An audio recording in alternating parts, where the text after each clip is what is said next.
Hi, I'm Andy and welcome to my channel. My name is Andy. I'm going to only do things that bring me joy and that are fun for me, and hopefully we'll learn some stuff along the way.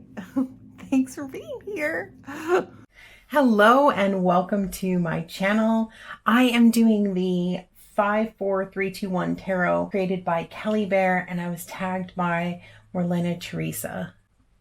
My take on the tag is going to be tarot related things that I use for a specific purpose. So the first is my 5 decks. So the first one that I'm going to choose is the Dark Night of the Soul Tarot. And this deck I use specifically for readings, particularly relationship readings for others, or I have used it for myself a couple times where there is some negative energy coming in, and we're wanting to get to the bottom of it. It reads very shadowy, of course, but it kind of works in a way where it pinpoints what's actually going on, of the more shadowy kind, what's hidden. The suits have been renamed, but it's very emotive. It's very emotional, in the way that it expresses itself. It doesn't hold anything back. And it really is looking at the shadow aspect of every card. And it just reads really well.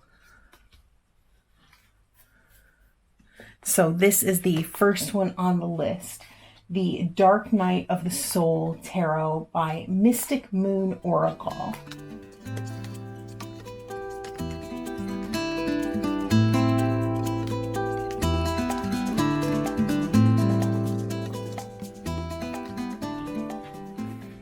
And the next deck on the list is the Everyday Witch Tarot.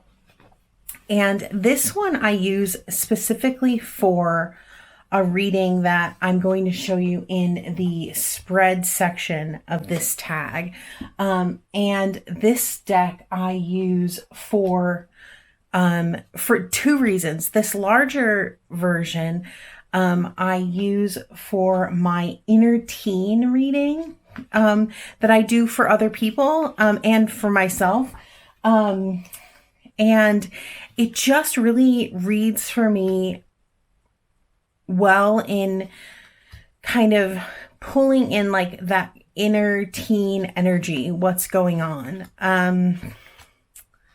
So that is the specific purpose for this deck. The mini version of this deck is my purse deck. And I have that in my purse to just, and I mostly use it for myself for like kind of random questions that I might have while I'm out and about. And that one reads really well too. The next one on the list, I specifically use for dream work, the Dream Vision Tarot. I feel like this deck kind of immediately puts me in the dream space. I don't feel like I am on the physical plane at all. When I read with this deck, it's easy to kind of access, and mostly I use it for other people as well. Really easy to access that dream space and to try and get to the bottom of like what's actually the message that is actually coming through in the dream. So this I use for dream work, and this is the Dream Vision Tarot.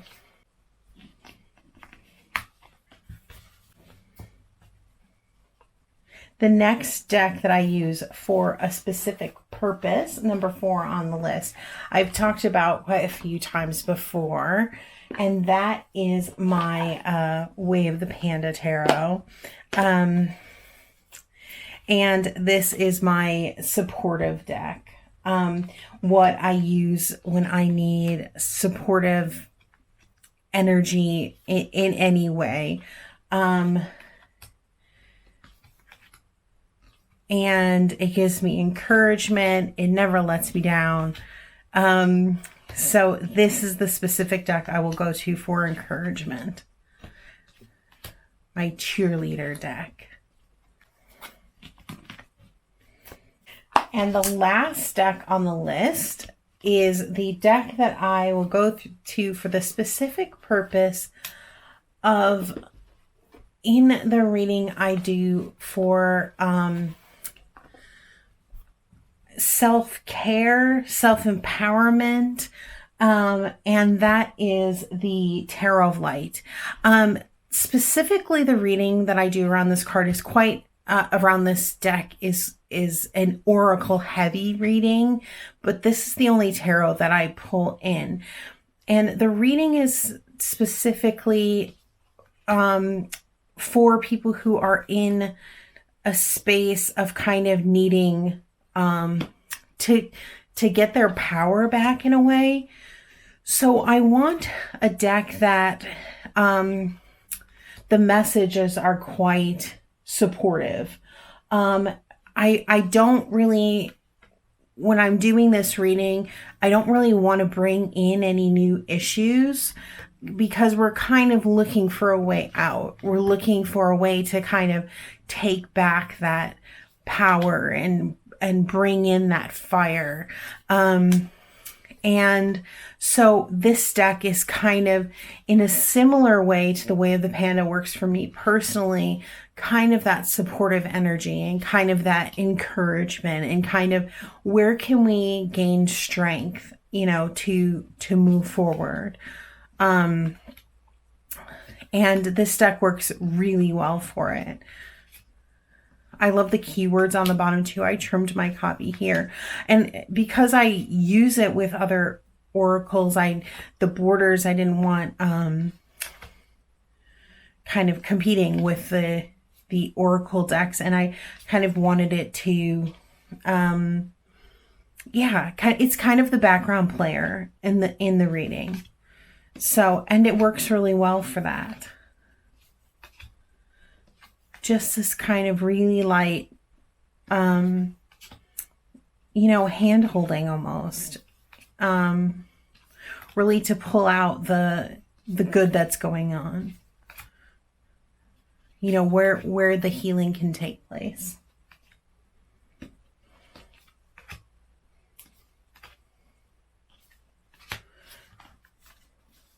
So next, we're going to look at the 4 books that I chose, and we'll start with the one that's related to this deck. So in that same reading, I will do a pull oracle cards, and I will generally find something in this book to focus on. This is the Self-Love, Finding Peace and Happiness by Akal Pridham, and there is an oracle deck that goes along with this. But this book looks at the chakras in a very kind of interesting, empowering way. And it has activities as part of the work for that specific chakra. It talks about, gaining back your kind of personal power. And again, it's kind of going through and finding where it's lacking and how to pull it back in, and it's just visually just a beautiful book to look at. I've used it time and time again, and it's been really great to offer support and really practical things to do.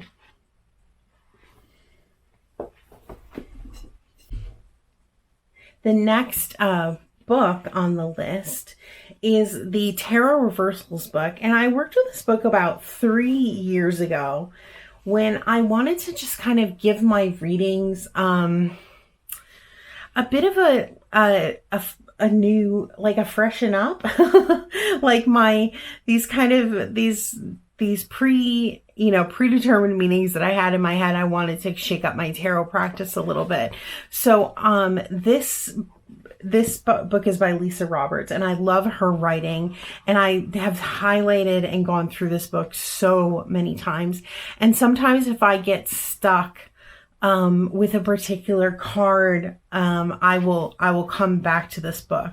And she looks at the possible reversed position meanings in a few ways. So she looks at it if when you pull a particular card, if the energy is blocked. And then she looks at it if it's in a protection, like if it's coming up because it's offering protection. The next thing is if it's acting as a mirror back. And then there's the shadow aspect. And then finally is like the retrograde, which is kind of like almost how we think of like planetary retrograde, when things are kind of moving, in an opposing direction. So it's just really cool to have all these different ways of looking at the card and to kind of find it, especially when I'm stuck in a reading and feeling like I'm not quite picking up what's being said, to kind of have all these different perspectives or ways of looking at the card can help, bring in kind of fresh eyes to the reading. So this book is fantastic, and I go back to it again and again and again. The third book on the list has to be The Way of the Pandas. Again, a well-thumbed copy. This book, is the heart of The Way of the Panda Tarot, because without the book, the aspect of the deck that I really enjoy, which is kind of that supportive cheerleader kind of energy, it lives in the book. In the major arcana, there are spreads for each of them. In the beginning of the book, you kind of choose like what does it say? Like how much of a panda you are. And just the voice of these pandas really comes alive in this book. And even without the deck, this as a book, this stands up as a wonderful piece of writing. And the fourth and final book on the list is Journaling the Tarot, A Little Book of Big Questions by Andy Matzer.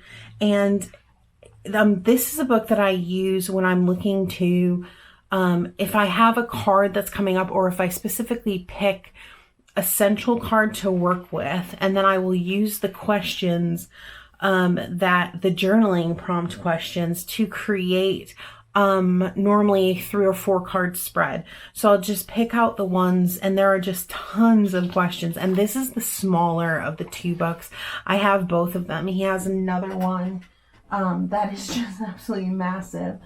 I have it here. So this is the small version, which I use more, but then he has this humongous one too, which is the follow-up to the little one, which has even more questions. But generally it's just easier to handle this one. So I do actually prefer the littler one.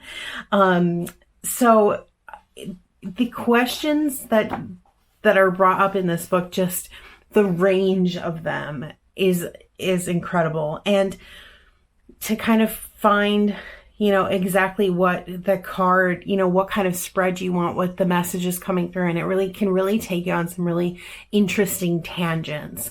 So this is a real favorite, and I use it very often. So the next one is the spreads. So I'm actually going to do, the spreads that I'm talking about. So the first spread is I talked about with the Everyday Witch Tarot, and this is the Inner Teen spread. So this spread, and both of my favorite spread creator other than myself, because I'm making them specially for me, is Moon Mama Oracle. And so she just creates the most amazing spreads, so many of them for any subject that you could possibly want. So this is the Inner Teen spread, and it is a 10 card spread.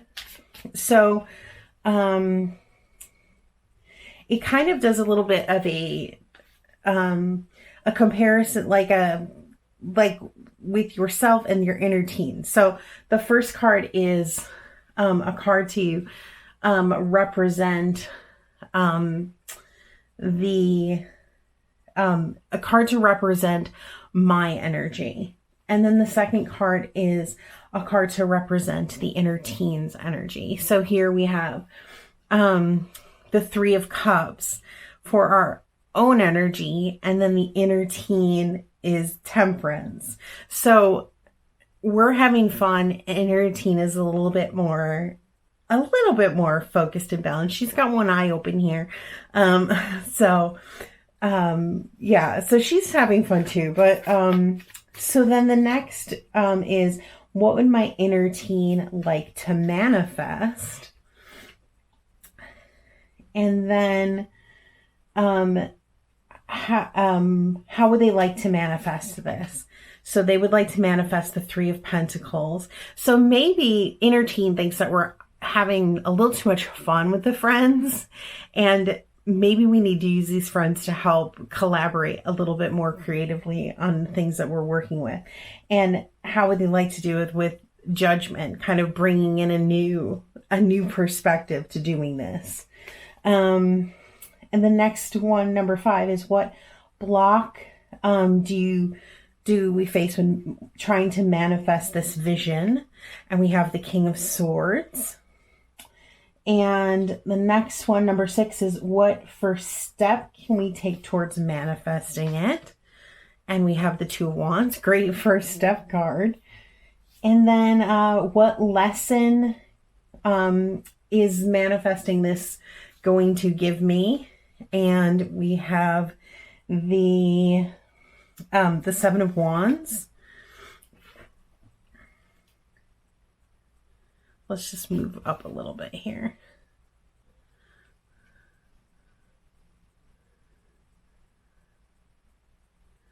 And then the next question is, what lesson is it going to teach us? The Five of Pentacles, maybe to, appreciate where we can get the help. Like if that's like what we're not doing, maybe that's what we need to do. And how does my inner teen feel about the goal? And we have the Empress. This inner teen feels a little motherly, like generally, like kind of saying, oh no, you're having too much fun, kid. Like go and get some work done. And then the last one is guidance from the ancestors about manifesting for my inner teen. And I generally pull from a different deck that's more ancestor focused for card 10. As kind of like a guide to kind of take with, but we'll just pull one from here, and we have Justice. So it's a really cool spread to really tap into that inner teen energy. So yeah, and this deck works perfectly for it. So the next spread that I like to use is the Dream spread. Again, another one from Moon Mama Oracle, and this one I use the Dream Visions Tarot, although I have used other decks with it. And this how I use if someone comes and has a specific dream that they want me to interpret. And so the first card is a card to represent the dream. The second card is, why did I have this dream? The third card is, what did this dream bring up that needs healing? what does this dream mean to me is card 4. And what is this dream asking me to do? Card 5. And a little dream advice from my guides. So again, that 6th, the last guide card, I would probably pull in a different deck to get that guiding energy. That would give a specific guide to work with. But for this, we'll just use the same thing. So let's see what our reading here is saying.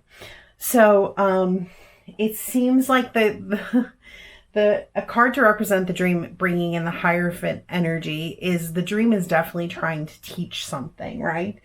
And why did the dream happen with the 5 of Cups? It feels like some definite healing is needed. And then I kind of love how this figure here is almost like they're sleeping on this, like this 5th cup, like trying to somehow heal, you know, kind of resting on the 5th cup. It almost makes me feel like they're holding on to that kind of that heartache and that pain in a way that they're trying to heal it, you know, manifest it into being something that's kind of, you know, that it isn't maybe.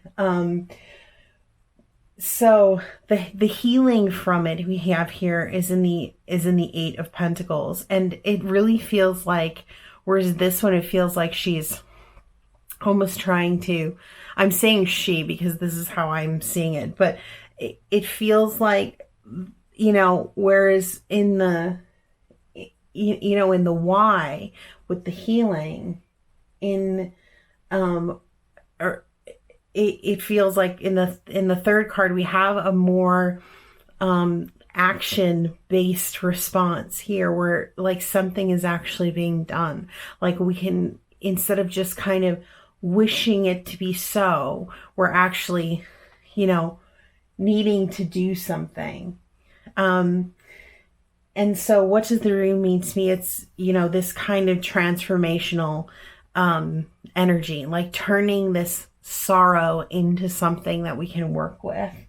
And what is it asking you to do? Kind of decide. And it's so cool that we're in the dream space and kind of making this decision in the dream space. Like, and it almost feels like reach for something better, you know, reach for something real instead of this fantasy of how you wanted it to be or how, you know, how you would like it to be, or, you know, what you already made out was going to happen and it turned out differently. Now is the time to choose a different path.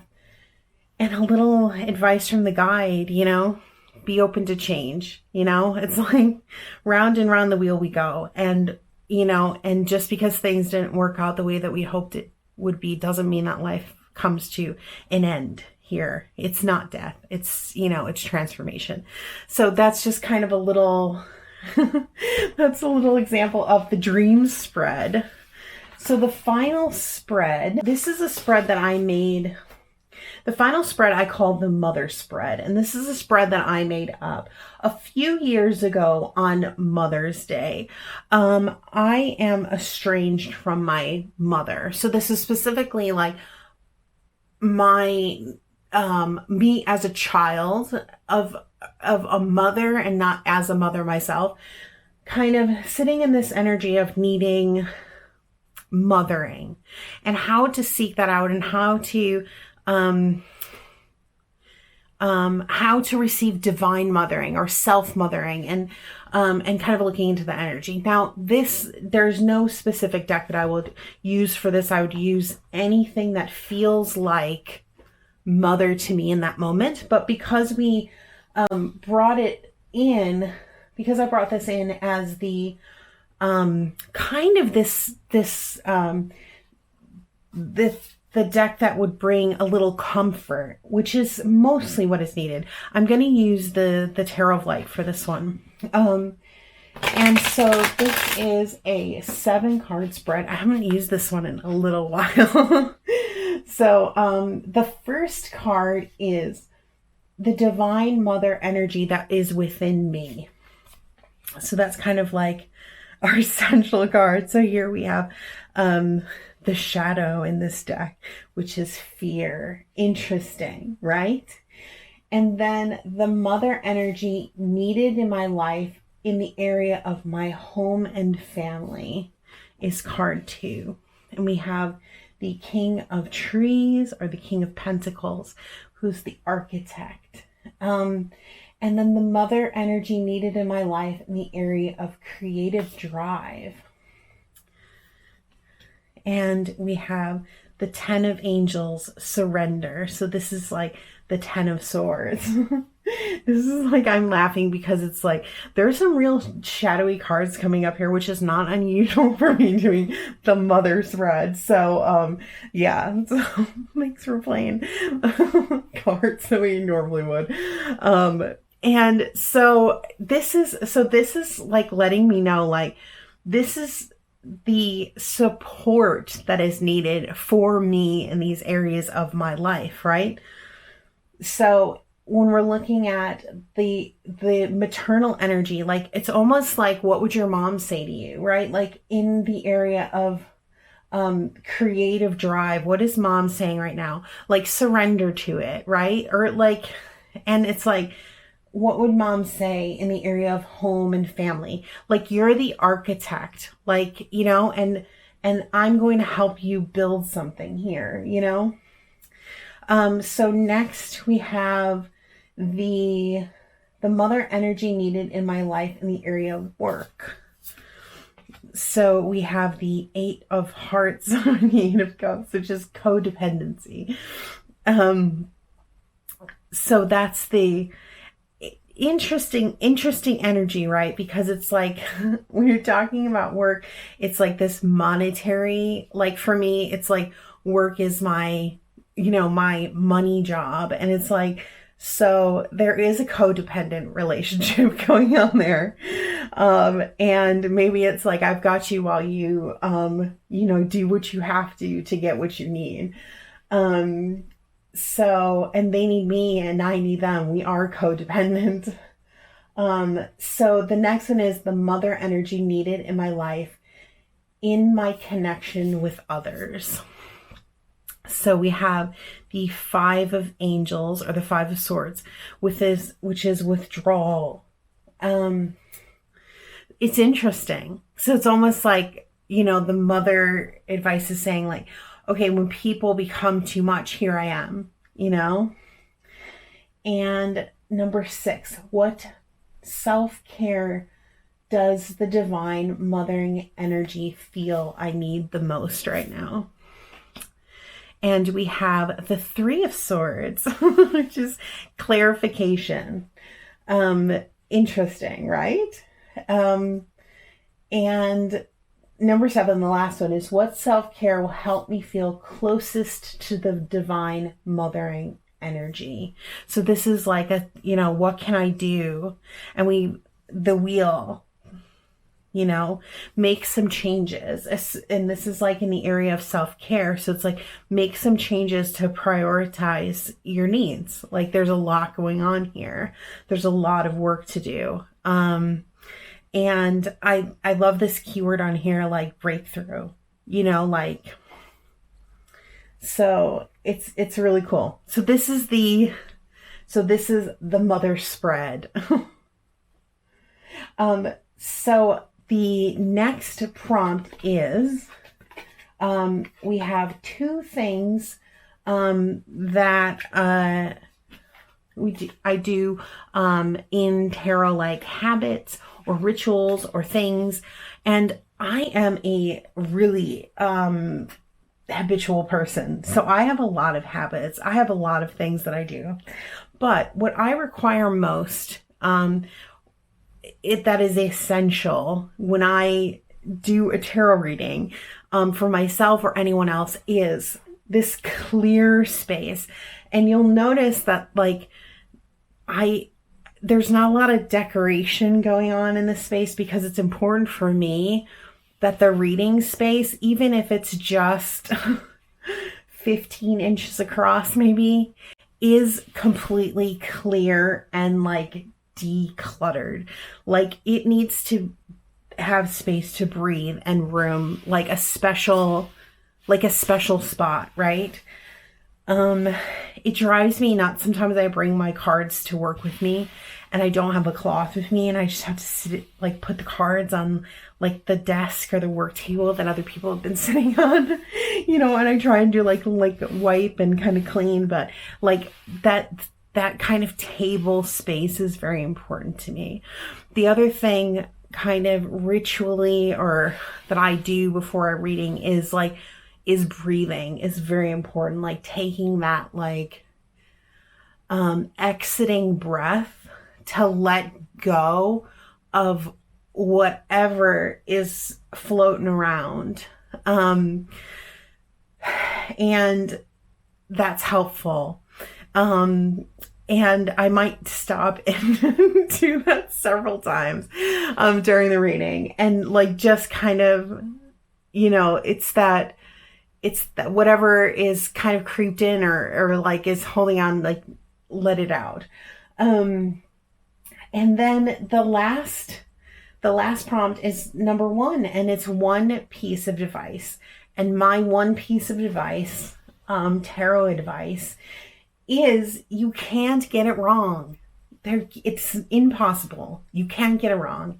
Even if you give someone a reading and they look you right in the face and they say, that was wrong. Like, you read that wrong. I mean, it's not wrong. If that's what you were feeling in the moment, it doesn't matter if you pull a card and for like a moment you have, you know, you completely forget what the card means and you read it as a completely different card, and you find out later and you're like, oh no, I should have read that in that way. Well, in that moment, that card was meant to be that thing, and whatever you came to your mind that you said is fine. Like, you cannot get it wrong. Yes, there's always space to learn and grow and get better, but you can't get it wrong. It's just impossible. So that's my tarot advice. And thank you so much for joining me. Should we bring all the friends onto the table for some for goodbye? And thank you so much to Marlena for tagging me in this 54321 tarot. It was great to take part, and I will think of a couple people to tag and put them down in the comments. So thanks so much for watching, and see you again next time.